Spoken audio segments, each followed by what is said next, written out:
What's going on, guys? It's Cal here from Buffalo Sports Center. Today we are doing our Week 16 NFL picks. Let's get right into it. A lot of action early on in the week, starting with Thursday Night Football. This one is a heater. The Denver Broncos into LA to take on the Chargers.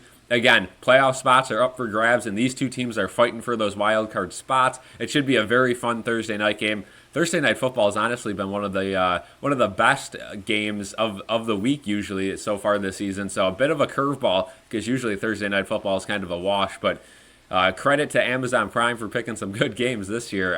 I am going to take the Chargers at home, but this one is going to be very close. I could see either team winning this game. I just think the Chargers have a little bit more experience on their team, so I think they pull this one out. Both these teams still could make the playoffs after this one, though, so it's not a winning in, losing out type situation, but it's definitely big for seeding. Moving on, we have two games on Saturday this week. Starting off with Saturday at 1 o'clock, the Houston Texans in the Arrowhead to take on the Kansas City Chiefs. I've picked the Chiefs, I think, every game this season besides when they played the Bills. I'm going to flip the script here. I'm picking the Houston Texans. The Chiefs cannot keep getting away with this. And again, they have to play a lot of games. I think 3 games in 11 days. Patrick Mahomes has an injured ankle. They just cannot possibly win this game against a Texans team that is hungry for a win. I'm going to take the Texans here. Again, the Chiefs, all they have to do is win 2 of their next 3, and they are the 1 seed. So they got to keep that in their mind. But again, I have the Texans winning this one. You never know, though. The Chiefs could pull it out because it's the Chiefs, but I'll take the Texans. Our second Saturday game, it's a 4:30 game. The Steelers into Baltimore to take on the Ravens. What a stacked Saturday. If you guys are college football fans, you will be glued to the TV all day because there's college football playoff and there's NFL. But Steelers-Ravens, I am going to take the Ravens at home to beat the Steelers. Again, this one is a battle of two teams that you never know what you're going to get. The Ravens are either the best team in the league or one of the worst, and you never know what you're going to get from them. As far as the Steelers go, they've been a little shaky. That defense continues to be really good. They just lost to the Eagles, so I know back-to-back losses probably doesn't sound too feasible, but I'm going to say it happens here because the Ravens' run game is pretty good, and I just think it's going to be a fun one, and I'll have the Ravens win this one because, again, that division is still in play if the Ravens can win a couple games here and if the Steelers lose a couple. So we'll see what happens there, but that would be a big one for the Ravens to get. Now let's move on to our Sunday 1 o'clock slate. This one is not a fun one. We have the New York Giants in Atlanta to take on the Falcons, and if there's an award for being the most mediocre team in the league, I would hand it over to the Atlanta Falcons because this team is just so blah. I mean, every game they play, it's a close battle, but there's really nothing flashy. Drake London might have a good play here and there. Kyle Pitts every third week might do something, but Kirk Cousins and that team just hasn't been fun to watch. Give me the Falcons big this week, though, to break that little streak of them just kind of being a bad team. How about a big win over the Giants, who have been really bad this year? Again, they're playing quarterback carousel. Just a mess from that Giants team. So I'll take the Falcons in an easy win to start the week off. Now we move on to a Thanksgiving rematch. The Lions in Chicago to take on the Bears. I'll take the Lions to bounce back from their loss against the Bills last week. Although the last time these two teams met, the Bears very well should have and could have won that game, but they did not. Again, just terrible coaching. But I will take the Lions to win pretty big against the Bears. Again, we're getting towards the part of the season where these lower teams might start going for some more fourth downs, might start taking some more chances, and that could play to their advantage or it could kill them early. And I think the Bears are a team where it could really kill them early if they go for some fourth downs and don't get it. So especially against a team like the Lions who score a ton of points. We'll take the Lions here. Next game, we have the Arizona Cardinals in Carolina to take on the Panthers. I'll take the Cardinals. They just beat up on the Patriots. The Panthers, they were getting better each week, and then last week against a really banged-up Cowboys team, they just completely puked all over themselves. Let's take the Cardinals. Enough said about that one. Moving on, the Los Angeles Rams go to MetLife to take on the New York Jets. I am all day going to take the Rams here to beat the Jets. I just think the Jets are in such a mess right now. And again, I don't know what you're going to do at quarterback next year. You have so much offensive talent being wasted this year just because it just doesn't seem to mesh.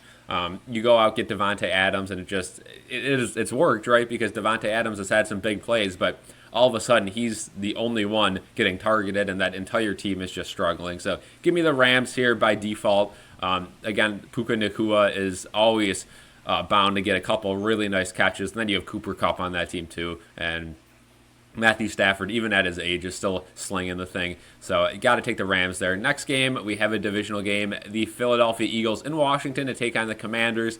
After watching the Eagles last week, I think they take this one. Washington's been on a slight decline since the middle of the season, getting a little worse each week. A little bit concerning in Washington. You still got a playoff team there, but man, I don't know. They were definitely one of those teams that people said could be a sleeper in the playoffs, and all of a sudden it kind of looks like that magic's worn out a little bit. They could always pick it back up, and I'm not super concerned about them, but I think the Eagles take this one pretty easily. Moving on to the Browns in Cincinnati to take on the Bengals. Again, as a Bills fan, watching that Browns-Chiefs game was miserable. The Browns offense just had no answer. They couldn't move the ball at all, and Jameis Winston got benched. So I'll take the Bengals here. Again, that Bengals offense seems to put up 40 points a game, and that defense just allows about 50 to 60 to even 70. I mean, I can see the Bengals defense giving up 70 one of these weeks. That's how bad of a unit that group has been so far, but I'll take the Bengals here. Again, I think they just outscore the Browns. Moving on, we have the Titans in Indianapolis to take on the Colts. I'll take the Colts here. Again, the Titans also playing quarterback carousel between Levis and Mason Rudolph. I just think the Colts are a more complete team, and the Colts need a win, right? They're still in the playoff mix, so I think the Colts need a win here. The Titans, not so much. Colts go all out to win this one. Moving on to our 4 o'clock slate. First things first, we have the Vikings in Seattle to take on the Seahawks. Again, this game should be a pretty fun one, but again, Geno Smith kind of banged up. I'll take the Vikings here. Again, that duo between Addison and Jefferson at wide receiver is just too good for the Seahawks to match. So I'm going to take the Vikings on the road here to get a much-needed win. Again, at the end of the season, they will face off against the Lions, potentially for that number 1 seed and the bye going into the playoffs. So we'll see what happens there, but give me the Vikings here.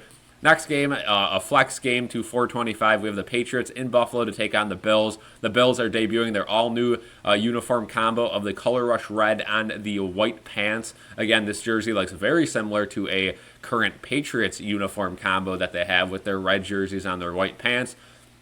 I find it very interesting that they use this combo against the Patriots, maybe kind of a stick at them. But anyway, I think the Bills handedly take this one. The Patriots have just been so weak this year. And again, they've had a few bright spots, but overall, this team is just not good. And that's all I got to say about that one. I think the Bills keep winning. We'll have to see what happens because these two teams play again later in the year. So does either team really show too much, or do the Bills try to play this one out super simple so that that last game of the year they could show the entire playbook and win even easier? I do not know. Again, you can't play it too safe though, because these divisional games could go either way. But I got the Bills in that one. Next game, 425, we have the Jaguars in Las Vegas to take on the Raiders. Whew. If you guys want to watch a bad, boring football game, this one might be it. Again, these two teams are just really struggling this year. I don't think anyone expected the amount of struggle from the Jaguars. The Raiders, maybe. Again, they are tanking for Shador at this point. I will take the Jaguars on the road to get a nice win over the Raiders. Again, that Raiders team they just consistently disappoint. They beat the Ravens earlier in the year. A little bit what I was saying earlier. The Ravens can be a bad team any given week, but I'll take the Jaguars here. Next game, we have the 49ers in Miami to take on the Dolphins. Dolphins are dealing with a ton of injuries on that offense, but so are the Niners. Call me crazy. I'm going to take the Dolphins at home here to stay in that playoff race over the 49ers. Again, the Niners, you never know what you're getting from them. I just think the Dolphins are going to pull it out. I don't know why. That might be my upset of the week. Again, I don't have any lines or spreads open when I'm making these predictions, so I don't know for sure if this is an upset or not, but I will take the Dolphins, again, going as unbiased as possible. Next game, we have Sunday Night Football, the Buccaneers in Dallas to take on the Cowboys. How about them Buccaneers last week? I'm going to say they keep it rolling. Big win over the Cowboys. Again, a Cowboys team that has not had Dak Prescott for the last several weeks. So I'll definitely take the Buccaneers here. We wrap off the week with Monday Night Football. The New Orleans Saints take on the Green Bay Packers. This game should be fun for the first quarter, and then I think the Packers take over. I got the Packers winning pretty easily here at Lambeau. So those are my Week 16 predictions. Let me know what you guys think in the comments below. Do you guys agree, disagree? Do you guys have any specific games that you will be tuning into this week? Let me know. Leave a like on this video, subscribe, and have a good one. Peace out.